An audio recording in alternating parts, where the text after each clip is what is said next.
Welcome to Season 2 of the Pints and Perspectives podcast hosted by WellHouse Church. This show understands that there is quite a bit of diversity amongst the body of Christ. So we operate according to the motto that certain things are fixed, like the essentials of faith, and the best beer is served on tap, while everything else is just a matter of perspective. What's cracking, beer lovers? What up? How we doing? How we doing? Man, it's been a good, successful day. It has been a good day. But we are doing two beers from the same brewery today. Both from Modern Times Beer. And they're from San Diego. And they're both IPAs. Mine is called the Orderville. And what is yours? Mine's a ghost. Okay. And no, there's an actual name on it at the top. Oh, Laser Rain. Laser Rain. Yeah, mine's a hazy mosaic. But it's got a bunch of different what they call dank varieties of hop. Oh, nice. Dank. Dank. If you didn't know, that is a term for cannabis. But hops is a cousin to cannabis. Right. Ergo. Right. Orderville is an aggressive, fragrant IPA that blends the fruit-forward characteristic of mosaic hops with the resinous stickiness from a melange. What is that word? Third line down on the left. Melange? I guess. I don't know. It has an accent, so it's not an American word. I mean, it's not an English word. Yeah. Let's see what that means. A mixture or melody, and it is melange. Mixture or melody of dank hops. The resulting beer is immensely rad, with an unmistakable banging aroma and a fully saturated hop flavor and finish. The cracker dry body keeps the focus squarely on the massive, incredibly delicious hop character, inviting your taste buds to join a drum circle of flavor in magical forest of hops. And it's 7.2 ABV, 75 IBUs, and they actually give the gravity, which is 1.010. Interesting. Yeah. So I have one called the Laser Rain, which it's a tropical cucumber goes, which I'm not sure how it's going to be. We're going to find out. I do traditionally like goes, or gose, however you want to say it if you're a weirdo. I hate when people correct me. Look, it's gose. I'm like, no, it's goes. I'm like, you just say goes. It's fine. And this is actually a collab. Oh, cool. It's a collaboration with Culmination Brewing Company. Originally conceived in collaboration with the excellent folks from Culmination Brewing, this incredibly bomb goes was kettle soured and heaped to the rafters with guava, cucumber, and lime. It's refreshment on an unparalleled level and a resounding testament to the power of friendship. It's 5.6%. Wow. And if you've never had on a hot Texas summer day cucumber-infused water, It's delicious. it is delicious and it is refreshing. It is very refreshing. So I'm expecting this to be like a fantastic beer for the summer. That's why I gave it to you, because I was like, I think he's really going to enjoy this. It does seem like a type of beer that I would like. Yeah. So let's crack these. Let's do it. Cheers.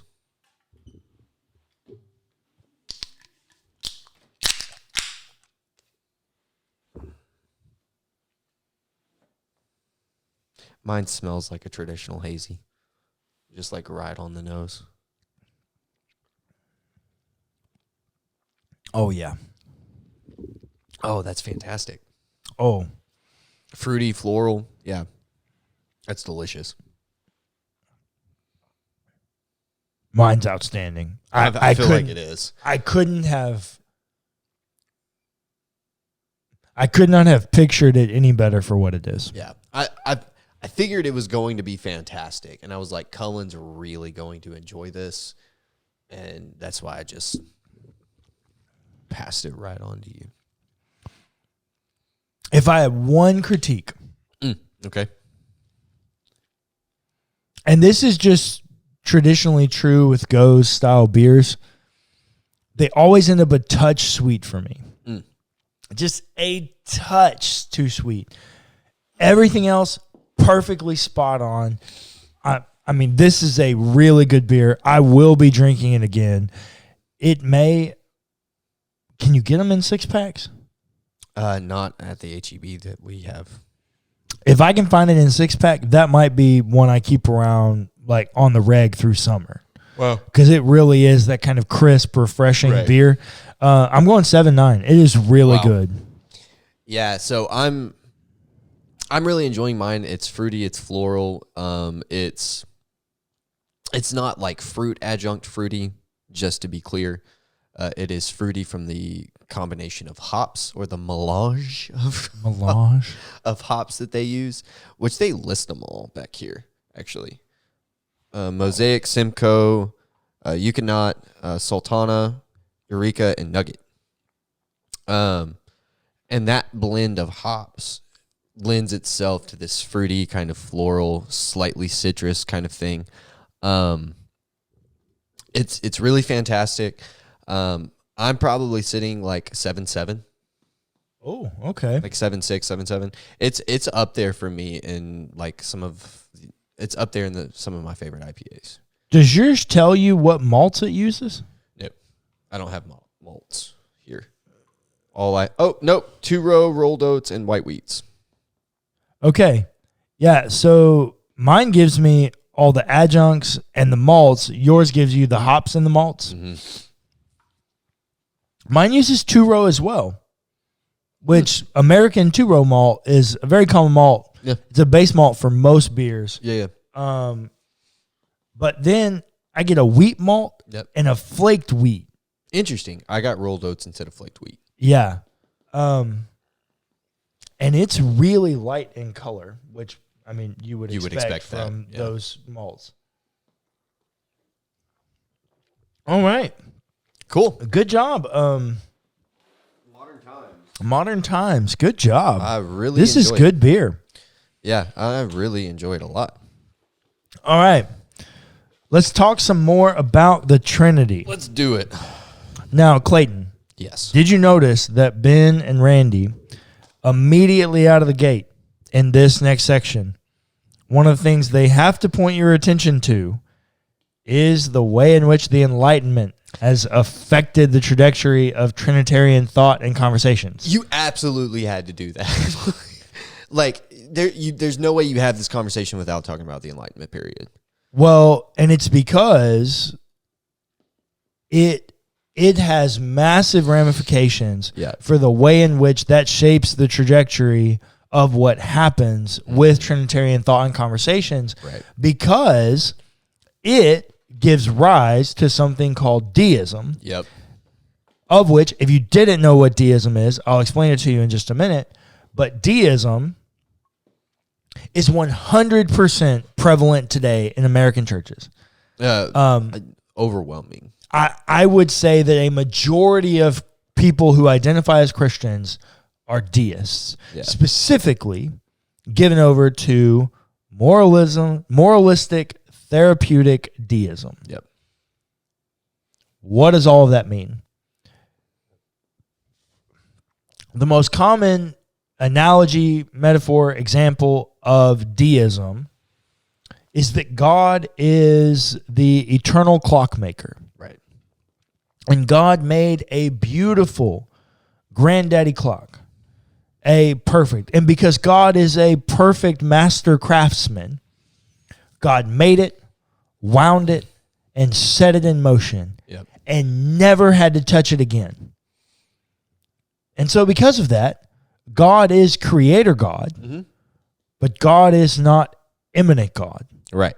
God is not active God. God is uber transcendent and never to interact in the world. Right. This is so prominent in our current culture Because, Clayton, do you have a dollar bill in your pocket? No. You don't ever carry cash, do you? No.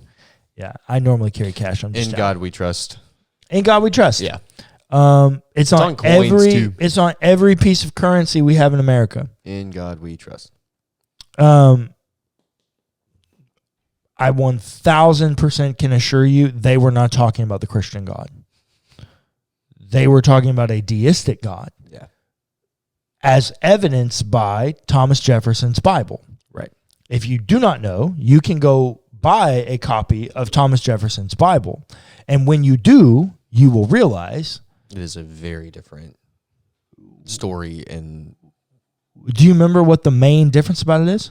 he took out all the miracles. All the miracles are Everything from the Old Testament, everything from Jesus. including the resurrection of Jesus. Which for Paul in 1 Corinthians 15, really big deal. It's literally the reason we exist. Yeah. It's for the resurrection. And yet, Thomas Jefferson's like, no, Not don't important. need it. Yeah, not important, didn't happen, we're taking it out. Taking it out.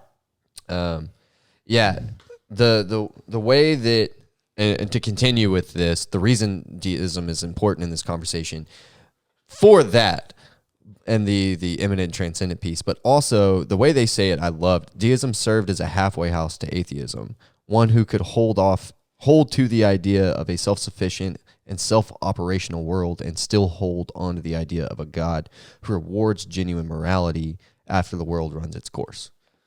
And this is where you get the moralistic, It's a therapeutic deism. element Yeah. of deism coming in. Because what people really wanted and what the Enlightenment really wanted to give people was a way to say that, hey, yeah, God made the world, but science dictates the world. Right.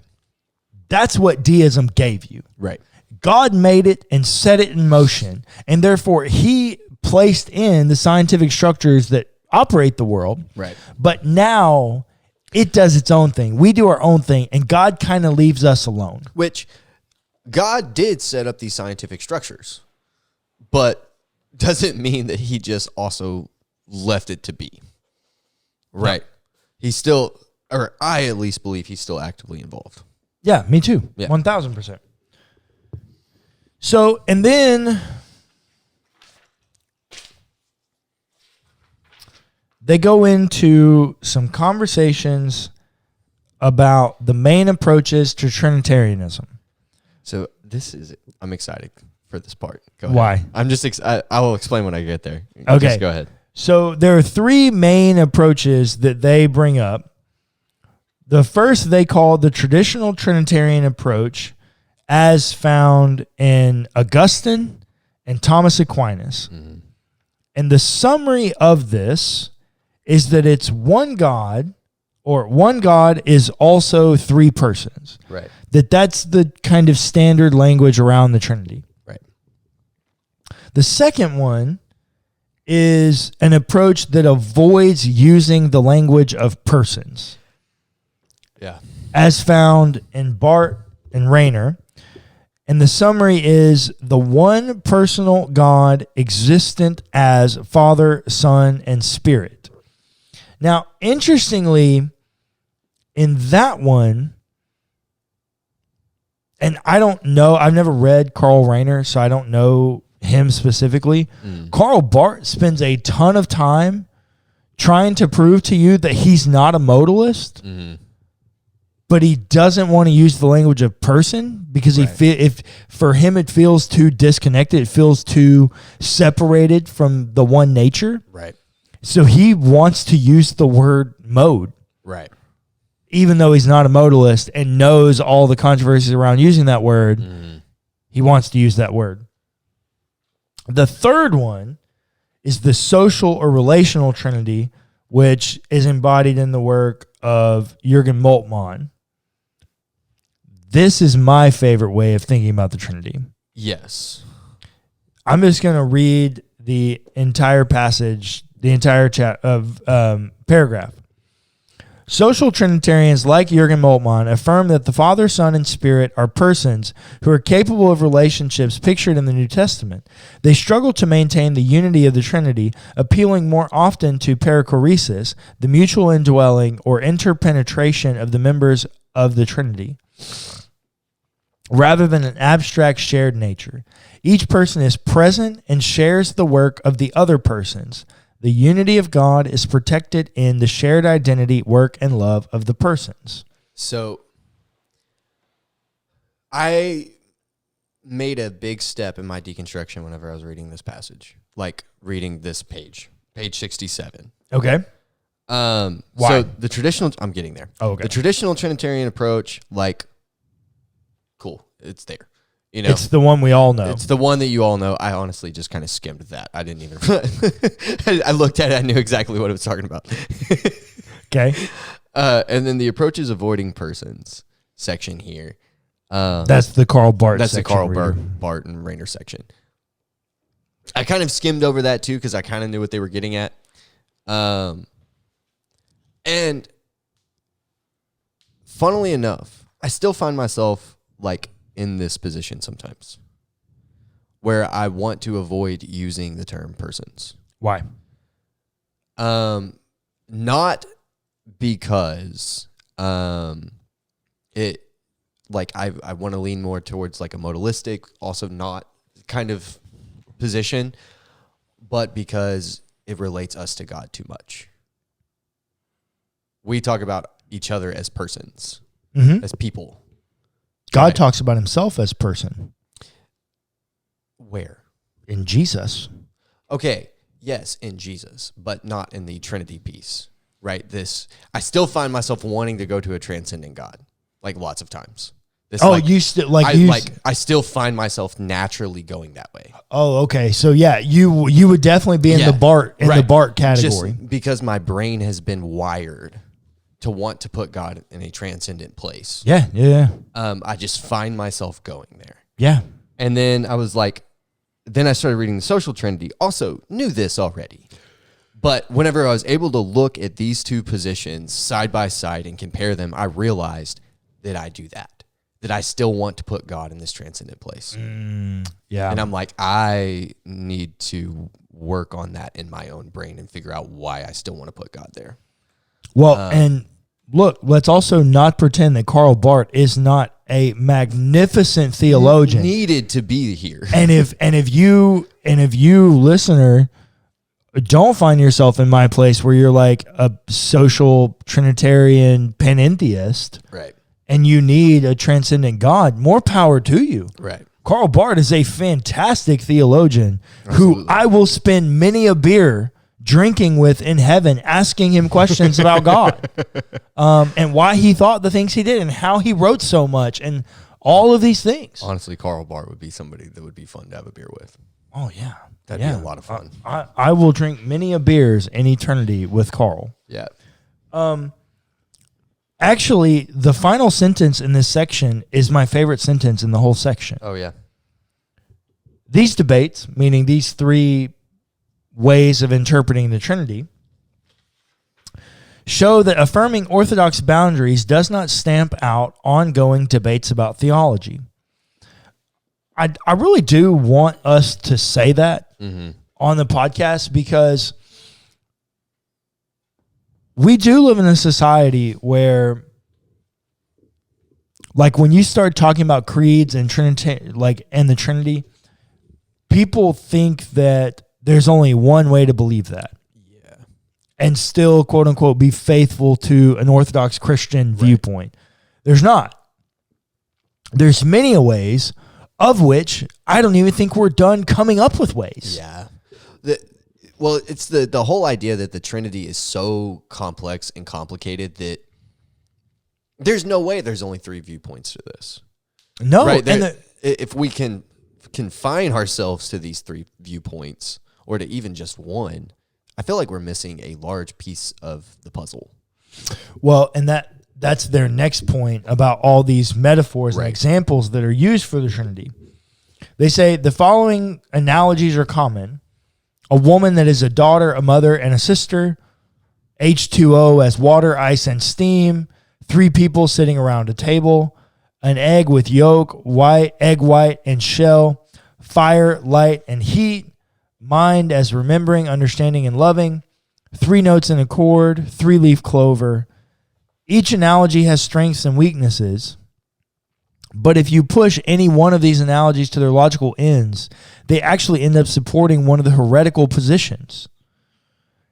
It really is next to impossible to communicate this exactly the way we want to. And this is honestly one of the reasons I try to avoid it. Yeah. Because it's not helpful. Well, I mean, I think at a basic level it might be. Let's also not pretend, and this is actually a place where I'm going to disagree with them. I actually don't think the entire Bible speaks to a Trinitarian thought. I actually think very little of the Bible is given over to a Trinitarian thought.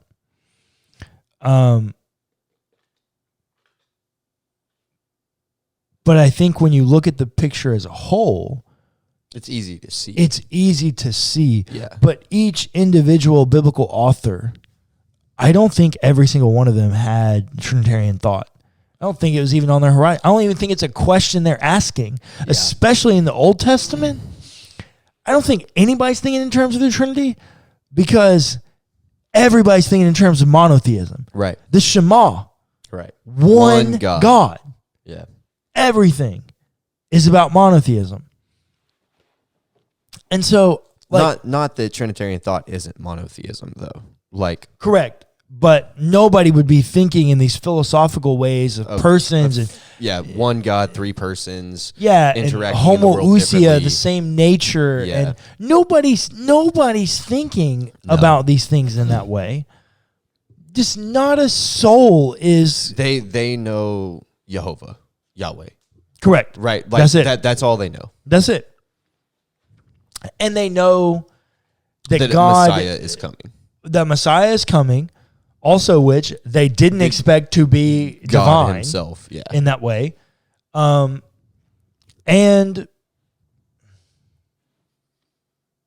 they just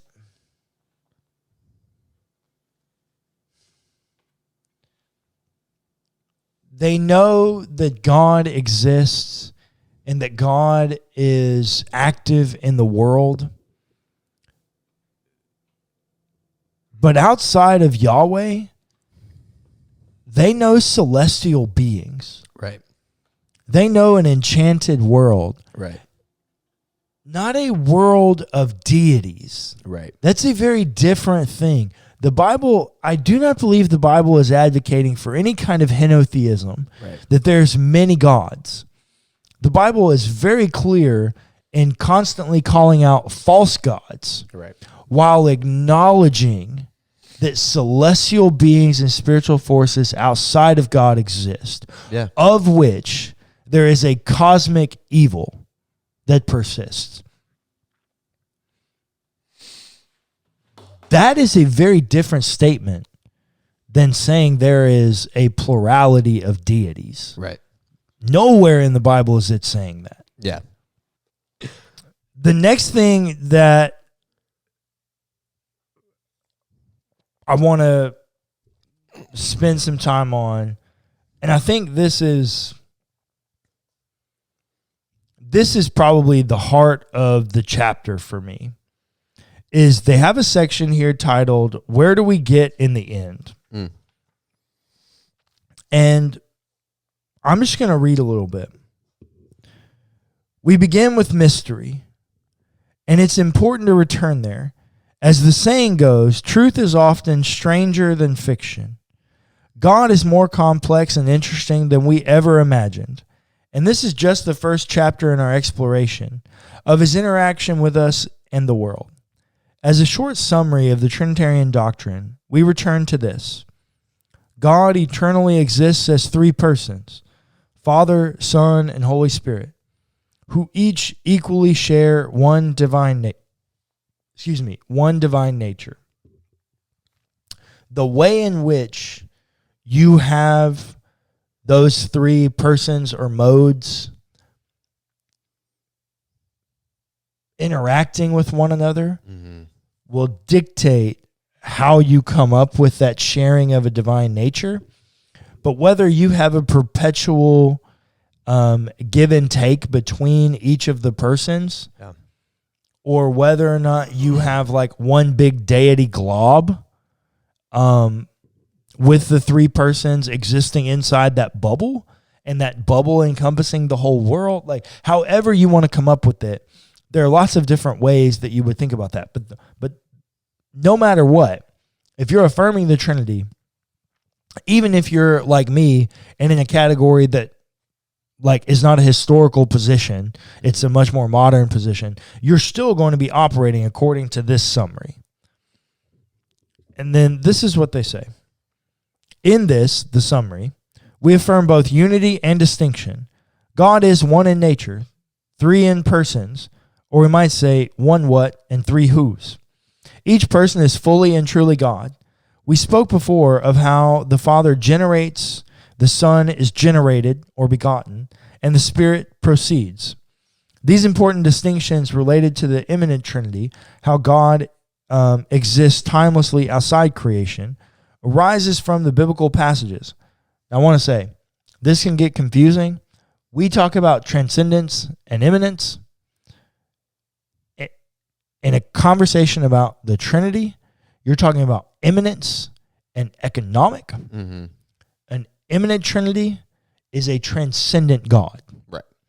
An economic Trinity Is a social is an immanent Right. God. It's a little confusing because you use immanent in the wrong way. Right. It's unfortunate. Always have to specify that because it happens. There's just the language can be confusing. Correct. So this is what they say. These important distinctions related to the immanent Trinity, how God exists timelessly outside creation, arise from biblical passages like John 3:16 and 15:26. But it's important to note that the Bible predominantly presents the economic Trinity, how God engages the world and thus reveals himself through his actions. In the story of the Bible, the Father creates and covenants, the Son saves and redeems, and the Spirit sanctifies and completes. It's not that each person acts independently. Rather, the Father acts through the Son by the Holy Spirit. And this is what the rest of the chapter goes on to talk about, is that the Trinity should not be viewed as a doctrine that is some kind of futile attempt at academic conversations about God. That's a byproduct of what we're actually doing when we have Trinitarian conversations and we study the Trinity. What we're actually doing when we do that is we're looking for the way in which God acts in the world. We're looking for the way in which the economy happens, the way in which God redeems, the way in which God restores. How does God accomplish the things he has promised? To be Redeemer, Restorer, Builder of new creations, Creator God. How does God accomplish those things within himself? That's the question that we're really asking in Trinitarian conversations, because if we're just having a conversation to have a conversation, then what the hell are we doing? Yeah. What we're looking for is we're looking to understand God so that we can understand how he best and we best fit into relationship with him.